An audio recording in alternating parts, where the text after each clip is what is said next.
Shabbat Shalom, everyone. Shabbat Shalom. So wonderful three-word aphorism in the Talmud. 4 words. O chavruta o mituta.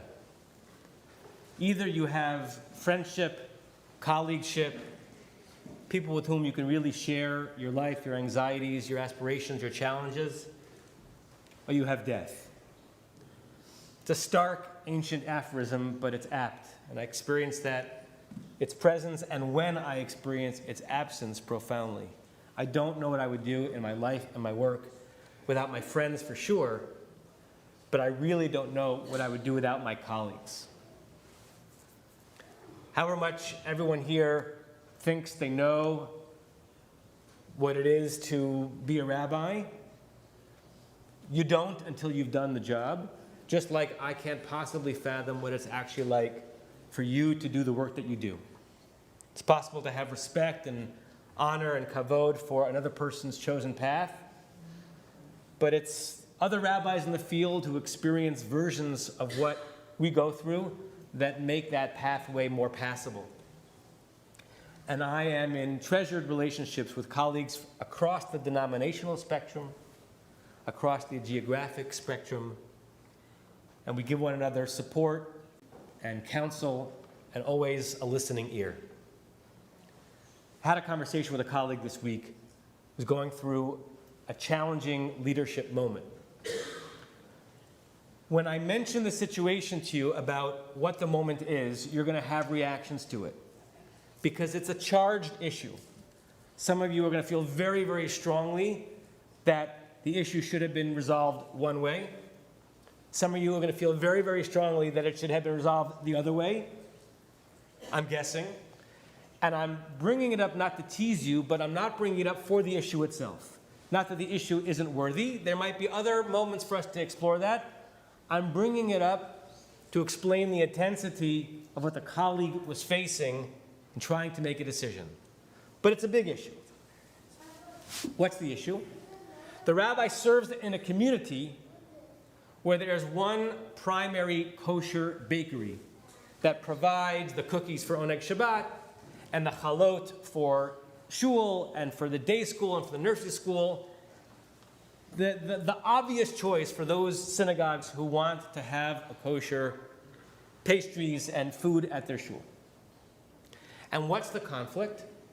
Recently, this bakery, which is owned by an Orthodox Jew, who up until this moment had lived his entire life just as a baker who happened to be an Orthodox Jew, and you might see where this is going, was asked to produce a batch of cookies with rainbow sprinkles, intentionally to be used at a June pride event, a gay pride event, at one of the synagogues in the area.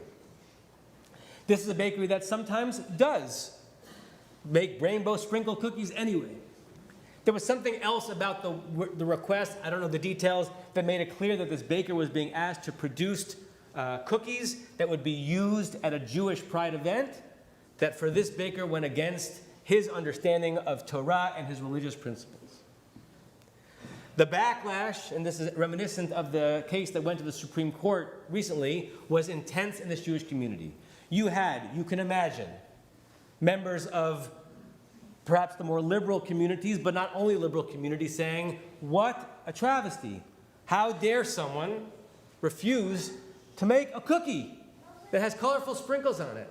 And why should this person's religious convictions, however much we honor them, impinge on our ability to provide the pastries that the event want to do? And what a violation of the identity of the members of the community who are gay and lesbian, who are finding the local bakery's intolerance to be intolerable. Rabbi, boycott that bakery.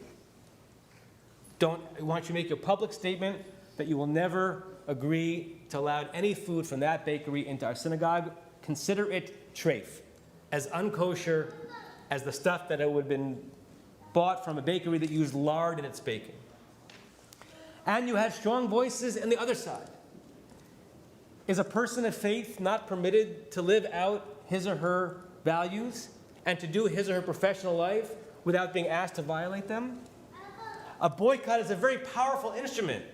This could truly injure and maybe eliminate this person's parnasa, this person's income. This person is specifically catering to the Jewish community. All the money is coming from there. It's no small thing in Jewish life and ethics and law to take someone's livelihood away from him or her. So it's one thing for our synagogue to have our open pride representation in our community and our open support and love for the gay and lesbian members of our community. But that should not lead you, Rabbi, to boycott a person who simply did not want to do as part of his own professional life something that went against his religious principle. The rabbi I was speaking to was sharing this conflict with me. And he used an interesting term. I'm not sure if this term only came from him or if this is what members of his community said to him. They said, they want me to paskin. They want me to paskin. Paskin is a Yiddish Hebrew term. It's a Yiddishized word from the Hebrew word pasak, which means to declare law, literally to cut the law. To paskin in religious circles means to determine, is this kosher, is this treif? Can this be done on Shabbat? Can it not be done on Shabbat? And not only in ritual matters. Is this decision that someone is making defensible from Jewish ethical legal principles? They want me to paskin. It's an impossible situation for this rabbi to be in. Because before he paskins, he knows that whatever he decides, whatever the answer is, and sometimes this is the cost of doing the right thing, there are going to be members of his actual community and the wider community who are going to find him to have capitulated to an extreme view of a sensitive situation and to have abandoned discretionary thinking on the issue. The word paskin is interesting because it used to be the case that when people asked their rabbi to paskin on an issue, whether it was ritual or ethical, they were actually curious about what the rabbi thought on the issue.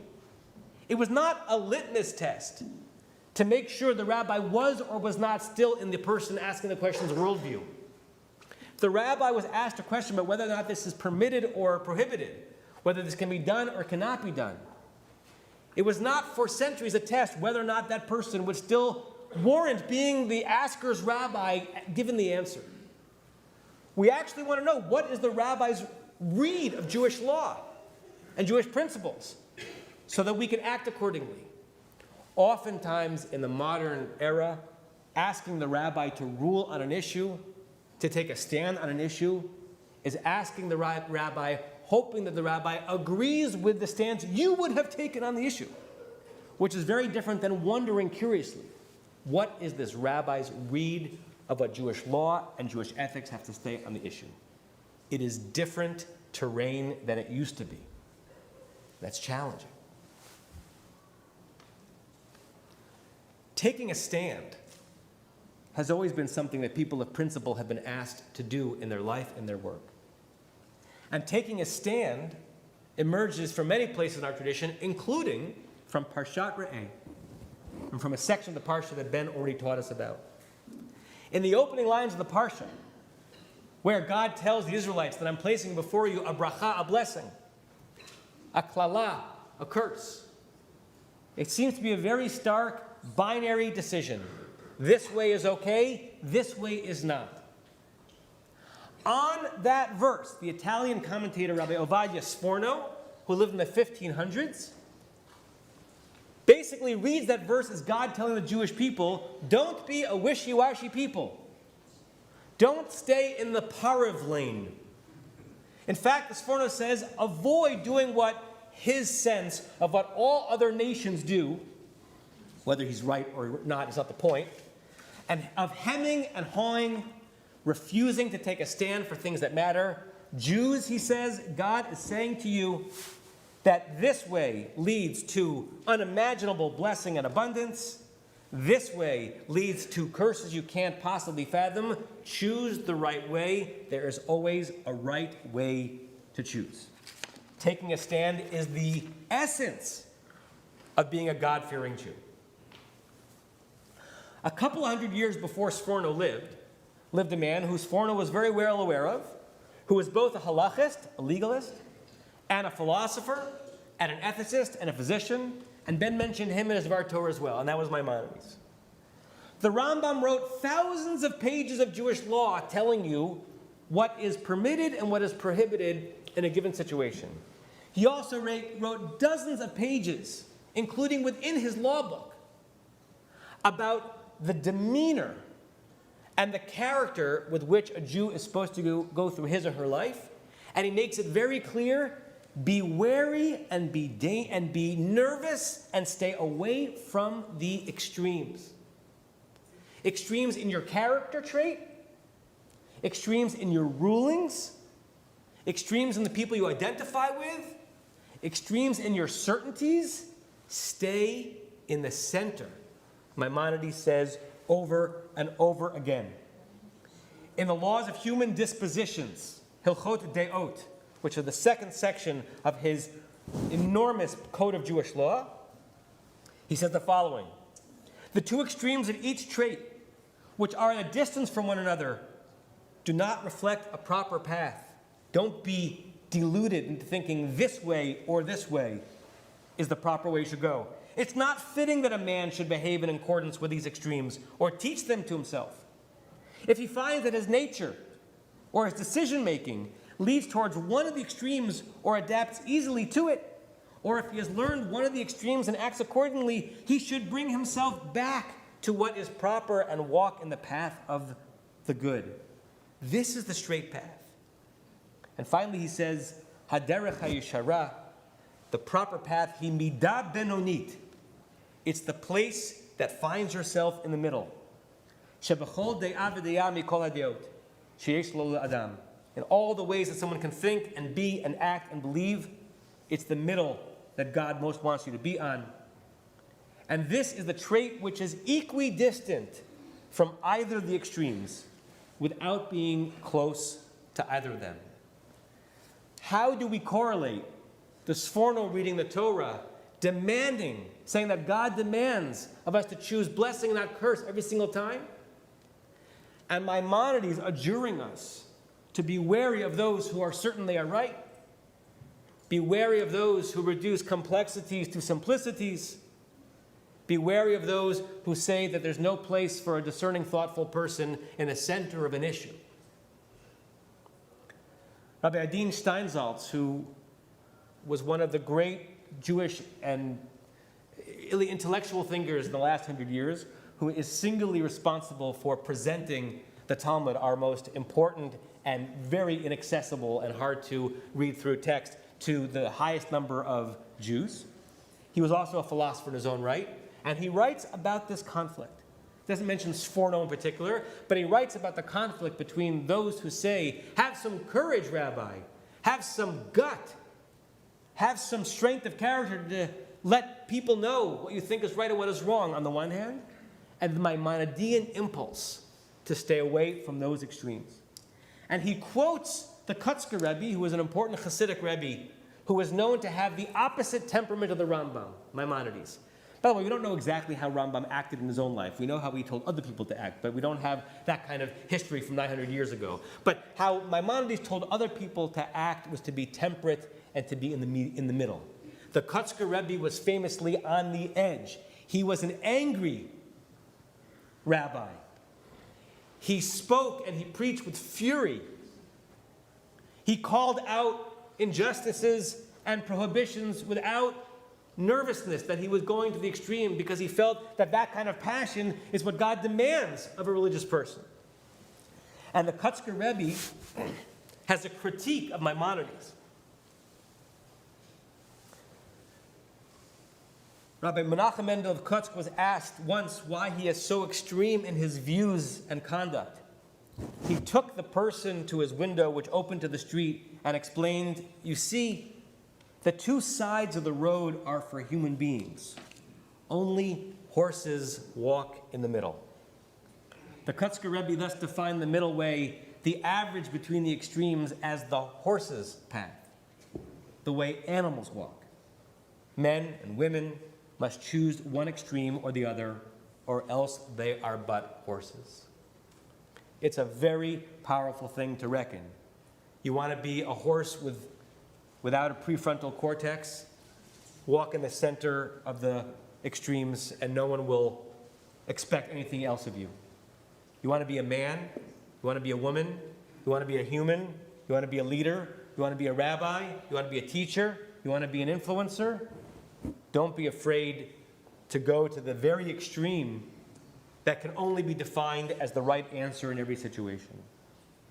I find myself as a Jew and as a rabbi caught in this conflict all the time, wanting to hear the Torah's wisdom and the rabbinic wisdom through the traditions telling me what is right and what is wrong in as many situations as possible. The reason why we live a religious life and a life of faith is so we have a little bit of certainty about what to do in a situation.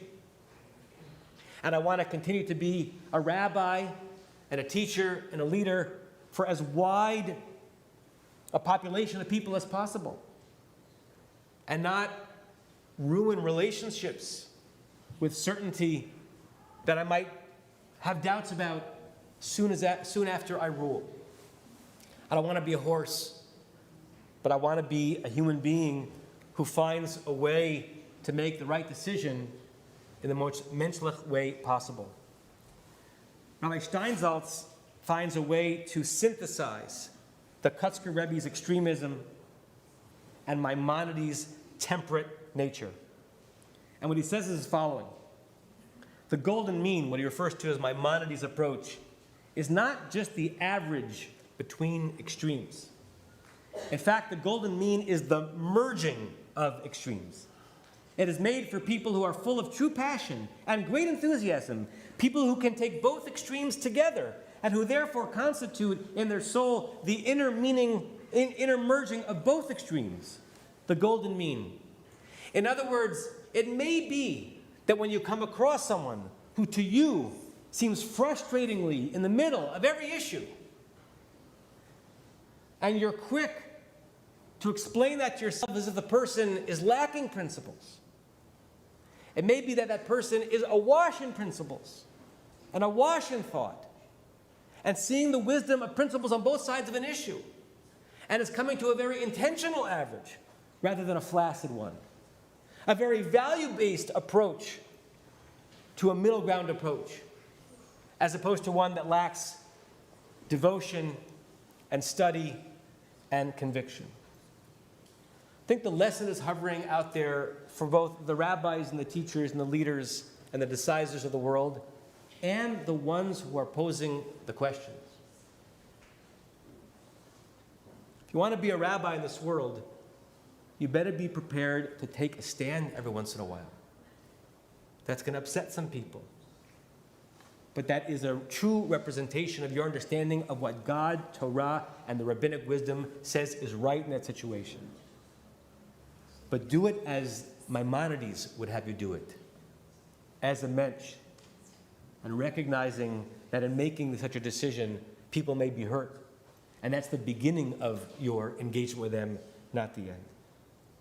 And if you're asking the people in authority in your lives to take a stand and to make a decision about what is or what is not, or what should or should not be, you want your leader to be a disciple of the Kutzker Rebbe, to be fiery, and to respond with decisiveness. You can expect your teacher and your leader occasionally, or even more than occasionally, to take a stand. But ask the question like a Mentsch. Ask the question without suggesting the question's answer determines whether this relationship continues or not, whether you think the person has any ethics or not. If the questions are asked with menschlichkeit, and the answers are given with menschlichkeit, and the relationship begins to blossom in that moment, then Sforno's understanding of Parshat Re'eh is alive. The Kutzker Rebbe's fiery passion is alive. And we can all honor the great Maimonides hundreds of years later and find our principled way to the center of the path, which is not only a place for horses, it's also a place for human beings. Shabbat Shalom.